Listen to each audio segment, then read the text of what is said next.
5 days ago, the most wanted drug lord on earth was finally hunted down.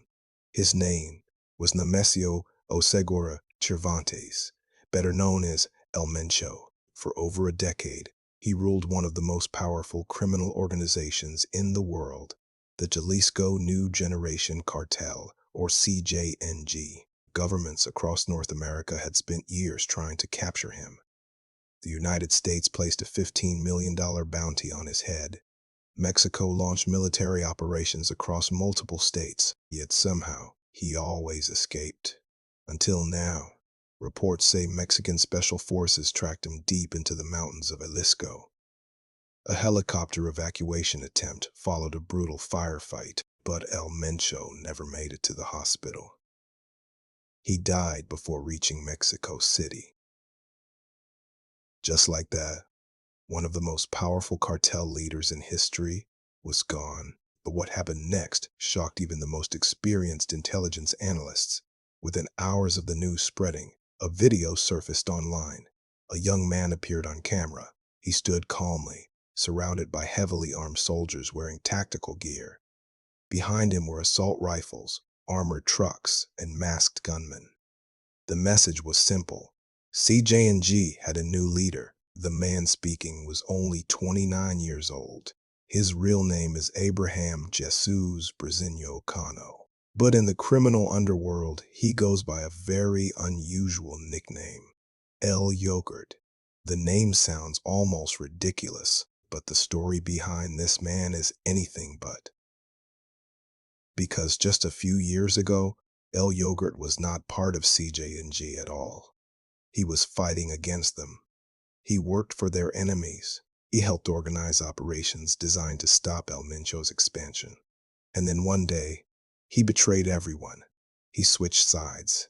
And within a few short years, he rose through the cartel ranks faster than almost anyone in recent history. Now, with El Mencho gone, El Yogurt is making a play for the throne. To understand how a 29-year-old ended up in this position, we have to go back to the place where it all started. A violent region in western Mexico known as Tierra Caliente. El Yogurt was born on March 16, 1997, in a city called Apatzingán, located in the Mexican state of Michoacán. To outsiders, it looks like a normal agricultural town, population around 100,000 people. But Apatzingán sits inside a region with a very different reputation. Locals call it Tierra Caliente, which translates to the hot land, and the heat here has nothing to do with temperature. It comes from violence. For decades, this region has been one of the most important battlegrounds in Mexico's cartel wars. Geographically, it sits between the Sierra Madre Mountains and the Pacific coast. That location makes it extremely valuable. Drug routes pass through here. Highways connected to ports on the Pacific. Those ports receive chemical shipments used to manufacture synthetic drugs like methamphetamine and fentanyl. Whoever controls Tierra Caliente controls a major piece of Mexico's drug economy. Because of that, countless criminal organizations have fought for this territory. Groups like La Familia, Michoacana, the Knights Templar, the Sinaloa Cartel, and many others. Entire generations have grown up surrounded by this violence. For young men in places like Apatzingán, the cartel world is not distant or mysterious. It is simply part of everyday life. Cartels collect taxes from farmers. They influence local elections. They provide jobs. And sometimes, they decide who lives and who disappears. In many ways, it becomes the only path available. That was the environment where Abraham Briseño Cano grew up, and eventually, it pulled him into the same world. By the time El Yogurt reached his early 20s, he had joined a group called Los Viagras. The name sounds almost absurd, but the story behind it is surprisingly simple. The gang was founded by the Sierra Santana brothers. One of them had a habit of using large amounts of hair gel. His hair stood straight up, which led other members to jokingly compare it to the effect of the drug Viagra. The nickname stuck. But what the group did was no joke. Los Viagras originally started as part of Mexico's self-defense movement during the early 2010s. Many local communities in Michoacan formed armed militias to fight back against the powerful Knights Templar cartel, which was extorting farmers and businesses. At first, the Mexican government even supported these militias. But over time, some of those groups became exactly what they were supposed to fight. Los Villagrás eventually transformed into a full-scale criminal organization. They began producing methamphetamine. They extorted local farmers, and they entered the brutal cartel wars dominating the region. By the late 2010s, Los Villagrás had joined a coalition called Carteles Unidos. The purpose of this alliance was clear: stop the expansion of CJNG. That meant stopping El Mencho. And this is where El Yogurt first built his reputation. Most cartel soldiers are known for violence, gun battles, ambushes, executions. But intelligence reports suggest El Yogurt had a different talent: logistics. In the drug world, logistics is everything. It means moving product from one location to another without being intercepted. It means finding hidden routes, corrupt officials, safe warehouses, border crossings that law enforcement rarely checks. Someone who understands logistics can be more valuable than 10 gunmen. According to reports, El Yogurt quickly proved himself in this role. He became skilled at coordinating transportation routes, organizing shipments, and ensuring drugs moved efficiently toward the United States. This talent eventually caught the attention of a powerful enemy, CJNG, and instead of killing him, they decided to recruit him. Sometime around 2022, everything changed. CJNG approached El Yogurt with an offer: money, protection, power.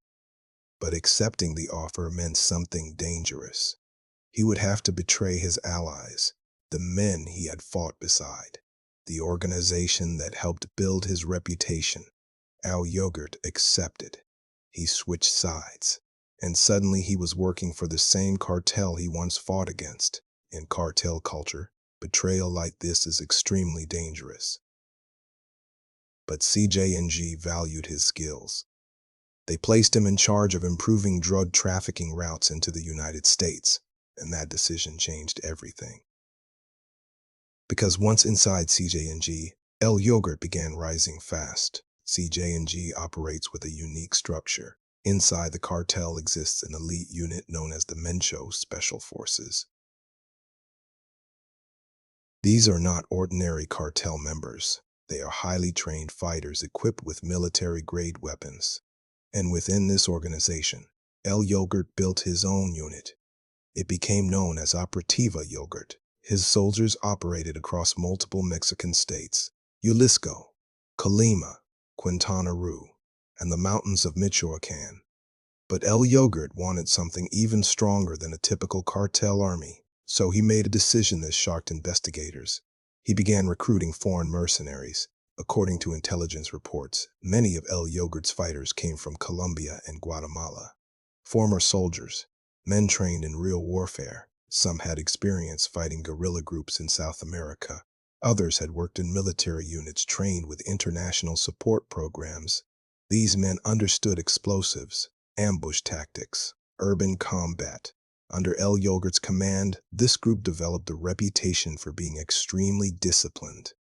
Authorities began calling them Los Indestructibles, the Indestructibles. But eventually, the Mexican government started paying attention, and that led to a major confrontation. In May 2025, Mexican naval forces launched a large operation targeting El Yogurt. They believed he was hiding inside a remote mining community. The location was extremely difficult to access: mountains, narrow roads, perfect for ambushes. When the military arrived, something unexpected happened. Local residents tried to block their entry. Men, women, even children. The community had been supporting El Yogurt's group. Despite the resistance, special forces moved in. A violent firefight followed. 12 cartel fighters were killed.